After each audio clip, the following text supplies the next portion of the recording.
Do you realize that in the last 5 years, between 2007 and 2012, over 112 million people have been put out of work? Revenue gone, average unemployment up to 9%. Fear, things are plummeting. A lot of these people are also managers and executives, and they've got lots of questions. They're feeling let down by the organizations they work for. They're feeling frustrated. They're unsure of what's to come next. But we're also seeing that they're taking matters into their own hands. We're seeing that they're taking control of their own destiny. See, out of these 5 years of chaos, we're actually seeing an uprising. This is an uprising in innovation, an uprising in entrepreneurialism, an uprising in what I would say is the spirit that made this country great to begin with.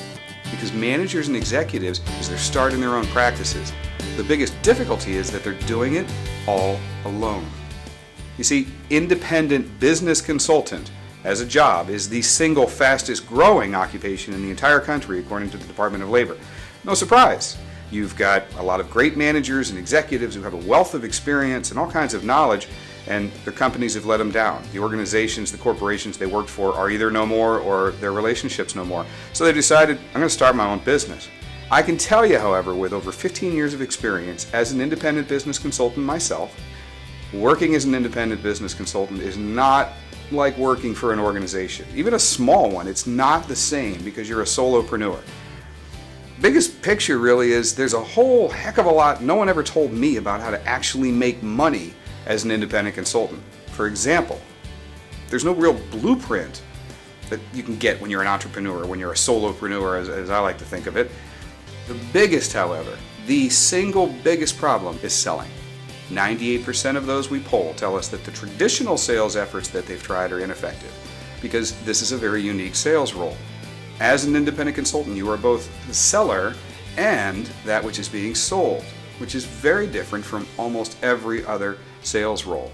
And the usual mistakes we see in this regard are the consultant who jumps straight to the solution. Hi, Mr. Smith, can I talk about my services? I've got an elevator pitch. I have a pitch book. All these horrible things that never work.